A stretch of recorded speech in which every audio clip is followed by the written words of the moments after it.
안녕하십니까, 소마시네마. 오늘의 영화 리뷰. 오늘 아침에 보고 이걸 지금 너무 더워가지고 저녁에 다시 리뷰를 올리고 있는데요.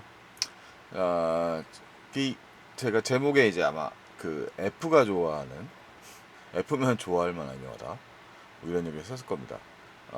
이게 이 좀비 딸을 보고 사실 또 약간 놀란 부분도 있고, 제 생각하고 좀 다른 부분도 있고 뭐 그렇습니다. 그래서 이 영화가 반응이 좋은 것 같더라고요. 그럼 개인적으로, 대중적으로 요즘 사실 여름엔 좀 우울한, 그 영화를 좋아하는 사람들한테는 우울할 수도 있거든요. 특히 서울 안 살고 있는 사람들, 이런 사람들은, 저 같은 사람들은 좀 영화가 천편일률적으로, 사실 지금 극장가에 걸려 있는, 저 경기도라고 뭐 이 채널에서 여러 번 얘기했지만, 어, 경기도민의 입장에서 봤을 때는 프랜차이즈 영화관들에서 하고 있는 그 영화들이 다 천편일률적, 거의 제가 본 영화거나 아니면 뭐 아동용 영화거나 뭐 그렇습니다. 그래서 제가 또 호러를 별로 안 좋아하는데 뭐 호러 영화들이 또 좀 종종 있고 뭐 그 정도예요.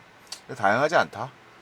그리고 지금 요즘 같이 극장용 영화가 흥행이 안 되는, 올해 들어 특히 지금 성적이 안 좋은데, 그런 시기에는 극장들도 영업을 해야 되니까 되게 보수적이 되죠. 그래서 그래도 관객이 좀 들만한 상업 영화들만 좀 살려놓고 지금 되고 있는 좀 기현상입니다. 이따가 뭐 박스오피스 이미지가 나오겠습니다만 거기서도 확인할 수 있습니다. 이 좀비딸은 오랜만에 보는 좀 전형적인 좀 한국 영화의 흥행 공식을 따라가는 영화라고 할 수 있거든요. 그래서 사실 이 영화에 대한 정보가 없었는데 뭐 이게 뭐야?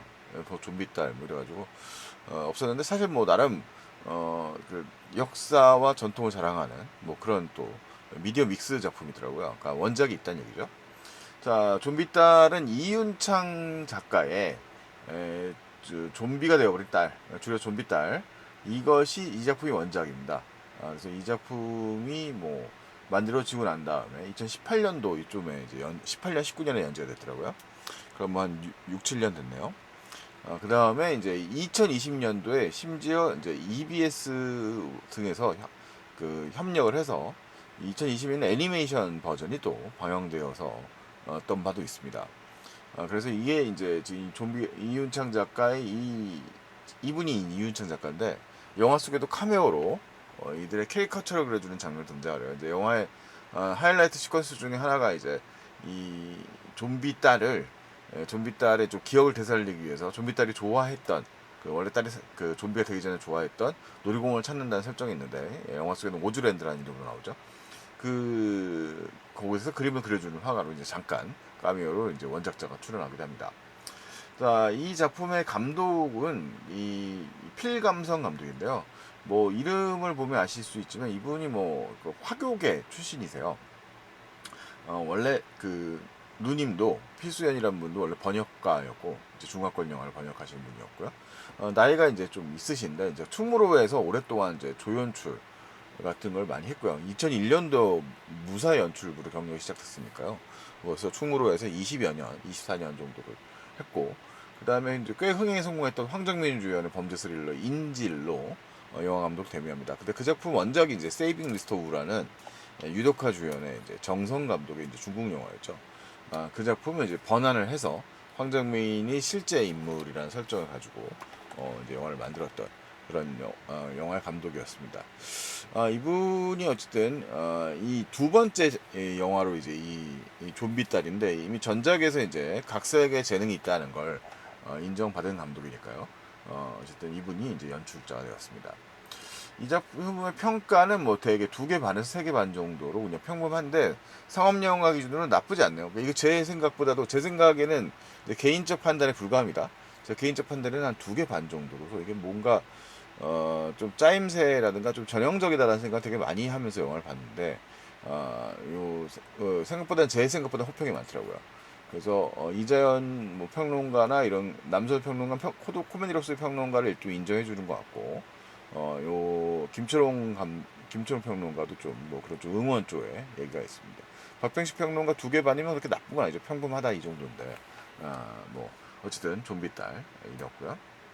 이런 종류의 영화들이 사실 이제 좀비가 이게 그 옛날에 등장했을 때 조지 로메로의 영화라든가 이럴 때는 좀 뭐 문명 비판, 뭐 자본주의 비판 이런 식의 요소로서 활용되었다는 건 이제 아주 유명한 얘기입니다만 뭐 우리가 이제 한국에서도 이제 소위 말하는 K 좀비, 예, 뭐 킹덤도 있었고 그다음에 이제 부산행도 있었고 세계적으로 흥행한 뭐 이 영화에도 언급이 됩니다. 뭐 여러 가지 그 설정들이 많이 적용됐고 뭐 있습니다만 이 좀비딸의 경우는 이 한국형 가족 멜로물에 이 좀비딸이라고 하는 요소가 좀 더해졌다라고 말할 수 있습니다. 이런 시도들은 사실 좀 코미디 장르에서 꽤 많이 이용이 됐는데요. 개인적으로 좋아하는 영화는 이제 에드가 라이트의 그 쇼 오브 더 데드라는 영화가 있죠. 그 영화 그 번역이 뭐더라? 번역이 새벽의 황당한 저주인가요? 약간 좀 쌈마이스러운 제목으로 영화 제목이 번역이 돼가지고 이제 국내에서 이제 알려졌는데 그 작품이 또 역시 가족을 소재로 해서 영화를 담당하고 있어요. 근데 그 작품은 약간 이제 장르 영화의 공식을 약간씩 비틀면서 그 속에서 이제 부재의 이제 그런 고통들을 좀 통감하게 만드는 이야기 같은 얘기였거든요. 새벽 황당한 저주가 2004년도 영화입니다. 제가 옛날 영화를 얘기하는 건가요? 이런 영화 되겠습니다. 에드가라이트 이 작품이 이제 되겠습니다. 존 오브 데드. 자 그렇게 되는데 자, 이 작품은 좀 더 뭐 나쁘게 말하야 되나요? 심파적이란 말은 사실 개인적으로 나쁘다고 생각하지 않는데 심파적이고 좀 더 한국 대중 정서에 좀 갖고 이게 만약에 좀비가 된 존재가 가족이라고 하면 우리가 느끼는 정서는 좀 더 다르죠.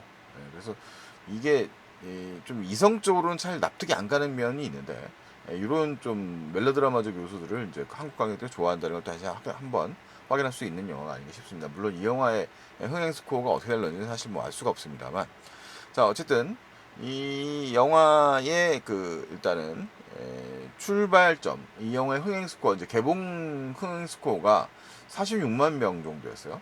그러면 이게 46만 정도면 그 전주에 개봉했던 판타스틱 4를 바로 개봉 첫날에 이제 넘어섰다는 얘기거든요. 그래서 F1 지금 보드 더 무비의 경우에도 지금 상영 수를 굉장히 늘려가면서 오랫동안 롱런하고 있는 상황이고 지난주 뭐 이제 전주도 국자 시점도 개봉을 했는데 뭐 이 영화보다 훨씬 예산 규모가 이제 훨씬 크단 말이죠. 이 좀비 딸의 경우는 한 220만 정도가 이제 BP일 거예요. 흥행스코어 기준을 넘어설 거고 전주도 국자 시점은 사실 뭐 국내 갖고 해결이 안 되는 수준으로 알고 있습니다. 뭐 600만 이상이어야 되는 걸로 알고 있는데 올해 나온 적이 없는 스코어죠. 자 어쨌든 이런 상황에서 이 제가 봤을 때는 좀비 딸이 조금 더 탄탄한 게 있어요. 근데 이게 이제 뭔가 이 관객들이 모두 좀 머리를 비우고 볼 수 있는 영화를 선호한다고 해야 될까요? 좀 그런 영화들의 좀 그런 흐름이 있어요. 그러니까 뭐 영화가 우리가 1,000만 그 관객을 동원하는 거는 뭐 영화의 완성도와는 상관없는 이제 뭐 일종의 시대적 트렌드랑 결합되고 이제 하나의 영화적 사건이라고 말할 수 있는다고 얘기하는데 뭐 좀비 딸이 만약에 흥행을 성공을 한다면 이 기세를 그대로 아마 그런 그 시대적 흐름을 좀 반영하고 있는 게 아닌가라는 겁니다. 세상이 혼란하고 복잡할수록 사람들은 스크린에서 좀 더 단순한 세계를 보고 싶어하는 경향이 있죠. 자, 어쨌든 이 영화는 그 제가 원작에 대해서 아는 바가 전혀 없습니다만 그 그림체라든가 이런 이 그림 모양들이 아마 이 팬들이 뭐 평가 나쁘지 않더라고 원작 재현도가 높다라고 설명을 하고 있는데 여기 있는 이 이미지를 기억해 보시면 물론 이제 이 만화 속의 이미지는 더 그 뭐라고 할까요 애니메이션적이지만 또 꽃미남적이지만 어쨌든 조종석 배우는 뭐 그것과 크게 벗어나지 않는 동시에 또 연기력을 갖추고 있는 여러 가지 연기를 갖추고 있는 그런 배우죠. 사실은 뭐 요즘에 그 극장가에서 코미디 장르로 아마 흥행 스코어를 끌고 나가는 거의 유일한 배우가 아닌가라는 생각이 듭니다. 타이틀롤 역할을 맡아가지고 그 다음에 이제 이정은 배우야 뭐 연기력은 말할 필요가 없는데 여기서 이제 자기 본인보다 나이가 좀 더 많은 할머니 역할을 맡았어요. 근데 원작과 싱크로율이 상당히 높고 이 캐릭터가 갖고 있는 양면성, 그러니까 희극적 요소들이 잘 반영되어 있습니다. 두 사람 다, 두 배우가 사실 이 영화를 끌고 가는 이제 쌍끌이죠. 두 명의 이제 투톱이라 될 수 있겠고. 그다음에 서포팅 역할로 윤경호 배우가 연기한 동배라는 이제 이 앞에 정환 조종석의 친구 역할로 등장을 합니다. 그리고 이제 동네의 약사죠. 역시 또 문제 해결에 도움이 되는 인물이고요.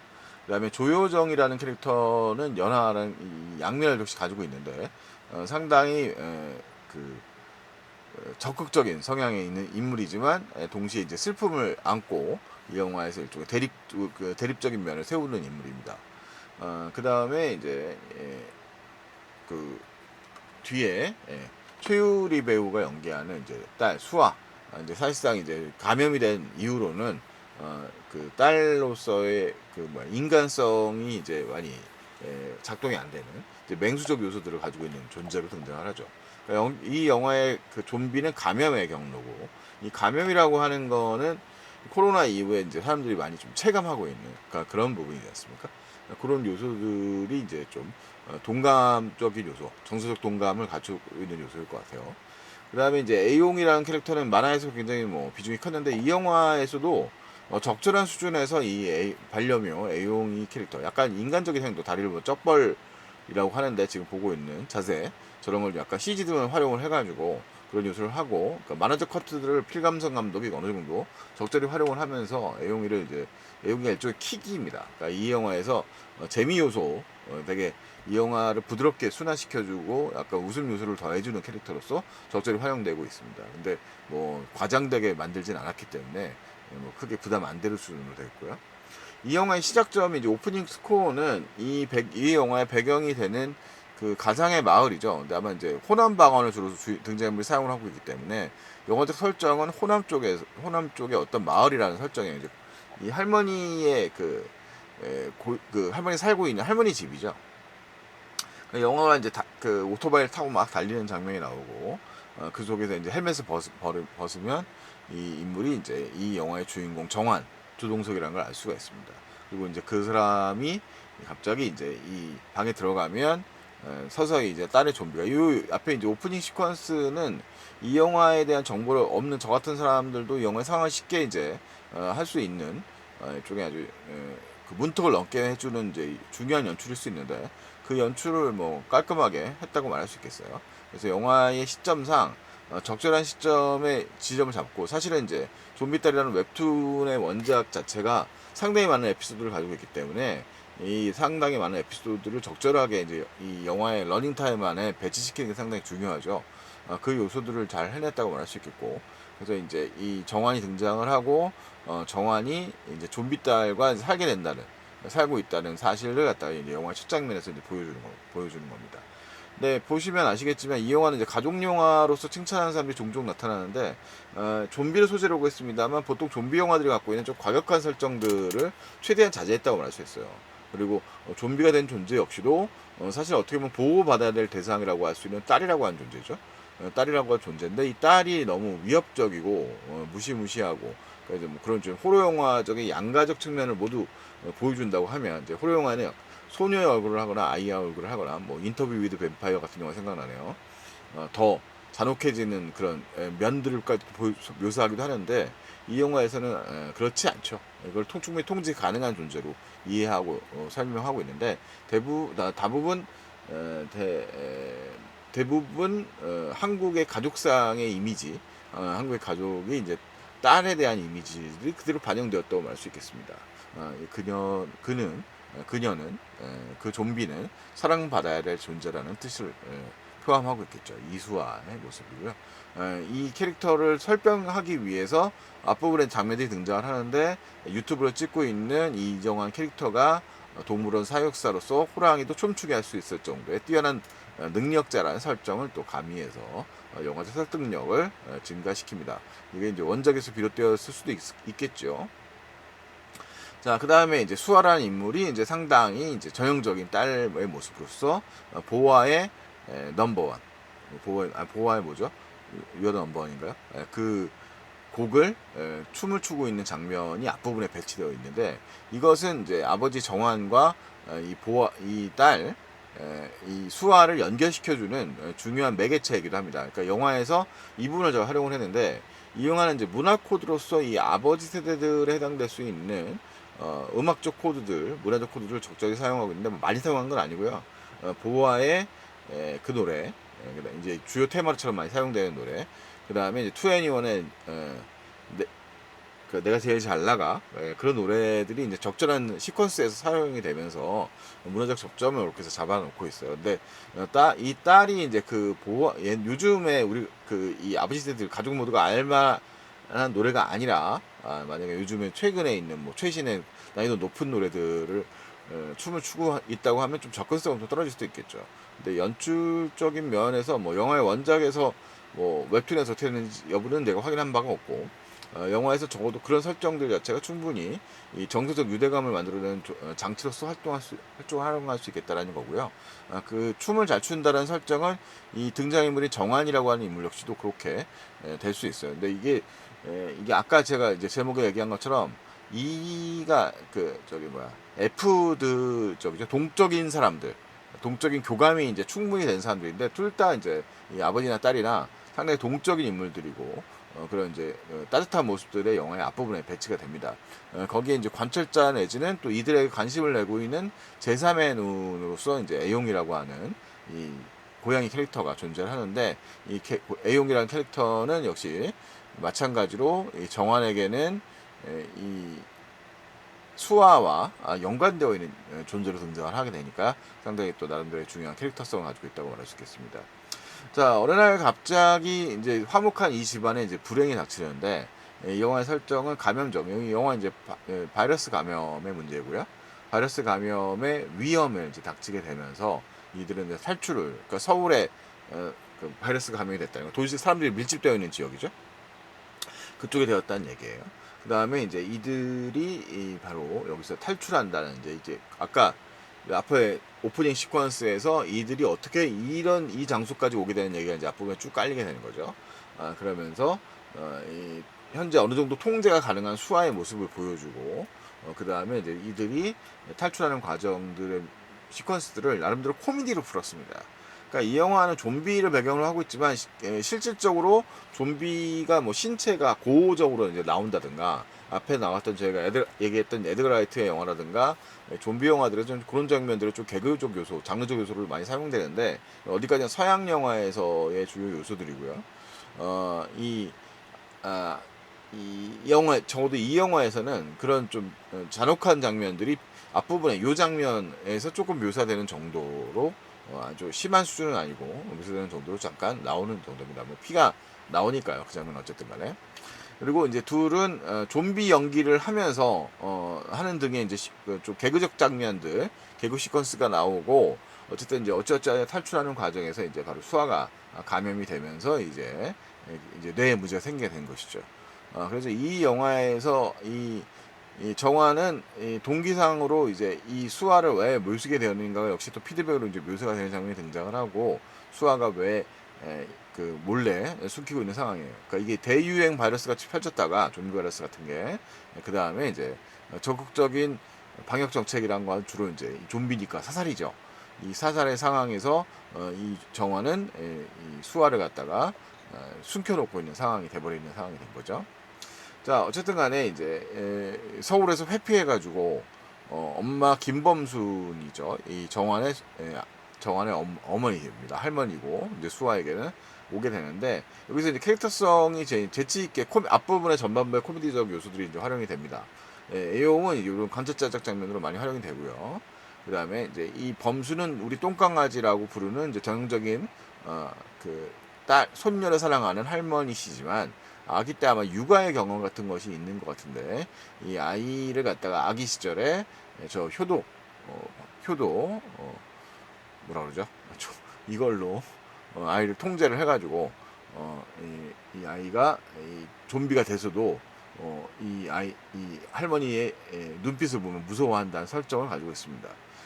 웹툰적 설정입니다만 이것은 이제 수아가 좀 기억이 어느 정도 또 있다라는 뜻도 되기 때문에 기억을 잃어버리지 않는 존재라고 하는 건 정체성을 유지하고 있다라고 얘기하는 거죠. 물론 대부분의 사람들은 이 사실을 부정하겠습니다만 점차 이 영화의 등장인물들은 그 사실을 인정하게 됩니다. 잘 보면 이 영화의 전체적인 전개는 일종의 그 빌런이 계속 등장해서 빌런이라고 하는 건 이제 수아를 갖다가 좀비로 믿고 있는 사람들이죠. 그래서 영화에서 이 정체성을 수아에게 좀비라고 이름을 붙이는 것과 안 붙이는 상당히 차이가 있습니다. 한 캐릭터가 등장할 때마다 예를 들어서 할머니가 검순이 한 명이 등장하지만 처음에는 이 좀비가 되어버린 수아를 갖다가 이 할머니도 의심을 하죠.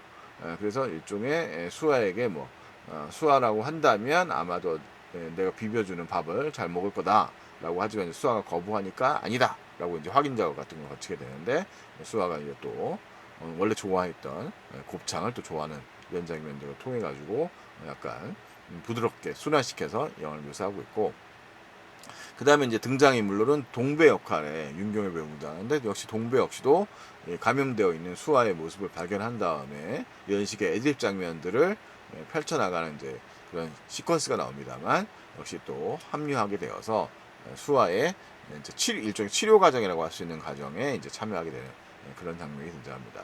그래서 이들은 어쨌든 마을에 감염자가 발생하지 않은 시골 마을이라고 하는 특성을 가지고 있는 이 마을에서 이 수아를 갖다가 계속 훈련을 하고 이제 동배는 조력자로서 이 수아를 갖다가 치료하는데 일종의 일조를 하게 된다는 설정을 가지고 있습니다. 여기서도 역시 코미디적 요소들 같은 게 등장을 하게 되죠. 자, 그러면서 여기서도 일종의 기억의 흔적이 수아에게 있다는 것들을 이제 계속 흘려요. 그래서 이제 관객들이 수아가 치료가 될 것에 대한 그런 좀 희망적인 믿음을 가질 수 있게 되는 거죠. 사실 좀비 영화에 대해서 이렇게 본다면 그것은 치유 불가능의 요소라고 많이들 나오고 등장하기 때문에 사실은 이제 절망적이고, 얼마 전에 뭐 데니 보일의 영화도 나왔습니다만 좀비 영화들의 고전들이라고 하는 거는 이제 불가능하죠. 불가능한 회복인데 어쨌든 간에 이 영화는 그런 설정들을 약간 비틀어 버립니다. 어쨌든 감염적인 요소고 치료의 가능성도 있다라는 설정으로 가게 됩니다. 자, 그 다음에 이제 제 4의 인물, 이제 벌써 한 명, 두 명, 이제 그 영화의 수화를 빼고 제 5의 인물로 등장하는 게 이제 신연화 캐릭터인데, 이 캐릭터의 경우에는 일종의 되게 곱상하고 교사라는 이미지를 가지고 있는 존재고, 이들과 동창이에요. 동배와 정화가 동창이에요. 근데 자신의 기억을 얘기하면서 좀비에 대한 적대감을 드러내는 장면이 등장합니다. 그래서 이 그녀는 아마도 이제 그 자신의 연인이 좀비가 되는 과정을 거치고 그 자신의 좀비가 된 연인을 갖다가 제거하는 과정을 통해서 이제 그런 확신을 갖게 되었던 인물을 등장합니다. 자, 어쨌든 이 정화는 자신의 적대적이었던 이런 모든 인물들에게 그들을 설득하도록 수아를 교육시키는 과정을 보여주죠. 그래서 이 노래, 보아의 노래에 맞춰 춤을 추는 수아는 영화의 시작 지점에 장기자랑대회에 나가기 위한 고교생 학생대상의 그런 댄스 경연대 같은데 나가야 되는 상황이었고, 그것을 이 수아가 수미상관하게 출전하게 되는 과정까지의 이제 약간 해피엔딩 방향으로 나가게 됩니다. 일종의 스포일러일 수 있을까요? 이 영화의 무드 상황이라고 보면 약간의 또 논란의 장면이 있을 수 있습니다만, 어쨌든 전체적으로 영화는 좀 더 이 초기의 코미디적 요소들이 후반으로 갈수록 좀 더 심파적 요소들, 이 영화의 포스터라든가 홍보 요소는 전혀 등장하지 않지만 또 강력한 빌런이 등장을 하면서 이들이 맺어진 이 인연의 관계 그들의 이제 사랑의 본질, 가족의 본질과 연관되는 부분들과 연관시켜서 영화를 풀어나갑니다. 그래서 좀비딸에 대한 정보가 없는 분들은 뭐 원작을 아시는 분들은 뭐 다 알고 있는 얘기일 거고요. 원작을 모르시는 분들은 또 의외의 상황에 약간 놀라실 수도 있겠습니다. 지금 보시는 장면도 이제 연화가 이제 인정하지 않으려는 모습이었고요. 좀비가 되고, 어쨌든 이들은 이 수아를 갖다가 회복시키기 위해서 뭐 놀이공원, 테마파크에도 가야 되고, 그다음에 학교에도 보내보고, 그중에 위기도 맞이하는 등의 에피소드 등이 등장했습니다. 전체적으로는 상당히 많은 원작의 에피소드를 갖다가 비교적 엮어서 분위기를 형성했다고 말할 수 있겠고요. 그 요소들 중에 어떤 부분은 좀 지워지거나 이렇게 그냥 그 봉합되어 버린 내용들도 사실 좀 있어요. 그래서 어떻게 사건이 일어나는데 그에 대한 이야기들이 충분히 전제되지 않았거나, 가령 예를 들자면 동배의 직업이 약사라고 하는 거는 이제 중후반부에 알게 되거든요. 근데 그 전까지는 이제 어떤 좀 정보 소스 같은 것이 존재하지 않았고, 그 다음에 뭐 아까 지금 영화에서 말씀드리기 어려운 어떤 빌런에 대한 얘기들도 마찬가지고, 후반부에 대한 그 처리에 대한 문제들 같은 것도 좀 약간 좀 간과되는 면이 있습니다. 그래서 사실은 좀 비어있는 구석이 좀 있는 영화고요. 근데 대중적 감각적 흐름으로서의 정서로 강력하게 끌고 가기 때문에 그 강력한 흐름에 휘말려서 영화를 보다 보면 뭐 이렇게 볼 수 있는데, 성격상 뭐 아까 제목에 나와 있는 것처럼 제가 봤을 때는 뭐 그 전형적인 좀 익숙한 구도의 영화라고 말할 수 있습니다. 물론 좀비라는 설정이라고 하는 것들이 들어오게 되지만 그건 다분히 우리가 심파라고 불리우는 통속적인 감정이 충분히 강조되는 영화의 흐름으로 가니까요. 이런 흐름 자체가 영화를 보는 분들한테는 좀 더 부담 없이 볼 수 있는 그런 구조일 수도 있겠다는 생각도 들더라고요. 개인적으로는 선호하지 않는 정도 아는 영화의 스타일입니다. 전형적으로. 그래서 많이 오랜만에 어떻게 보면 이런 식의 이제 구조의 영화는 오랜만에 보는 것 같고요. 개인적으로는 그 에피소드를 갖다가 물론 어느 정도 잘 엮어서 이어나갔지만 그 에피소드 자체가 좀 분절되어 있다는 느낌이 좀 많이 들었어요. 개인적으로 이 영화를 보면서. 그래서 뭐 영화는 상당히 대신 이제 그런 것들을 모두 상쇄시켜 줄 만한 이제 그런 힘은 이 영화를 끌고 나가는 이제 배우들의 연기력이라고 말 수 있을 것 같죠. 조종석 배우는 그 전작들에 비하면 훨씬 차분한 톤의 연기를 합니다. 그 전작들은 조금 더 이제 뭐 예를 들어서 파일러 같은 영화에서는 이제 정환이 이제 말하자면 그 저기였죠. 여장을 하는 그런 역할이었고요. 조종석 배우가 연기했던 캐릭터. 어, 그렇죠. 그런 연기였었고, 그 전의 연기들의 경우에도 뭐 엑시트 같은 경우에도 이제 그 좀 더 액션인 요소가 많은 좀 그런 요소 많았었던 데 비해서 이 영화에서는 그런 부정이라고 하는 측면을 가지고 있기 때문에 전반부에 개그적 요소들이 들어가지만 그 개그적 요소들을 상당 부분 이정은 배우가 책임을 지고 있고요. 오히려 이제 조종석 배우는 상당히 진지한 캐릭터를 연기를 하는데 그런 설득력이 있는 연기를 좀 펼쳐나간다고 할 수 있습니다. 그래서 이 영화는 어쨌든 인물들 자체가 모두 양면성을 가지고 있는 캐릭터들인데 그 양면적인 측면들을 어쨌든 영화적인 그 구성의 부실함에도 불구하고 좀 충분히 설득할 역을 말한 그런 연기력을 보여주는 건 사실입니다. 그럼에도 불구하고 뭐 영화 자체가 훌륭한 영화냐고 한다고 한다면 뭐 저한테 그런 건 아니었다라고 생각은 됩니다. 뭐 근데 뭐 배우의 연기력을 끌어내는 것 역시도 감독의 중요한 몫이기 때문에 뭐 이 영화의 부분적 구성적 요소들이 만족스럽지 못하다고 하더라도 뭐 어느 정도 연출력을 완전히 부정할 수는 없겠죠. 자, 어쨌든 좀비 딸은 제 개인적 입장에서는 이렇게 납득이 가지 않는 면이 좀 있는 영화입니다만, 뭐 대중 영화 이상의 의미는 없다고 생각합니다만, 많은 분들은 좀 이 영화를 좀 편안하게 가족 영화로서 또 받아들일 수도 있겠습니다. 사실 그렇죠. 자기 가족이 감염되었다면 그것을 하고 싶은 사람은 거의 없을 거라고 생각이 듭니다. 그 포기하지 않으려는 그 짙은 감성을 끌어내는 것도 또 중요한 요소이기 때문에 대중적으로는 좀 소구되는 측면이 많이 있을 수도 있겠다는 생각이 들더라고요. 자, 어쨌든 좀비 딸은 그런 포기하지 않는 아버지, 그리고 그 포기하지 않는 것에 또 감동적 요소들, 이 사람이 갖고 있는 가족의 기원, 뭐 이런 얘기들까지 담아내면서 어느 정도 상업 영화적인 성공의 가능성을 좀 보여주고 있는 영화라고 생각이 됩니다. 뭐 어쨌든 요즘에 이제 한국 영화의 시장이 너무 좋지 않아서 저 같은 영화를 좋아하는 사람의 입장에서는 너무 다양하지 않은 영화들이, 그러니까 좀 상업적으로 성공을 한 영화들이 많아져야 좀 다양성도 또 어느 정도 보장될 수 있는 부분도 있는데 그렇지 않아서 좀 아쉬움이 있고요. 뭐 이 영화도 어쨌든 이런 감성적 요소를 좋아하시는 분들한테 좀 호소될 만한 부분이 있는 영화라서 뭐 이 정도로 제가 정리를 해보면 좋지 않을까 싶어요.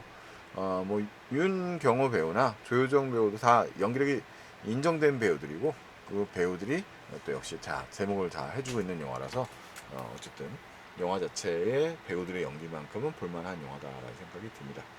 자, 어쨌든 이 정도로 이야기하도록 하겠습니다. 다음에 또 다른 작품을 이야기하고 오겠습니다. 안녕히 계십시오.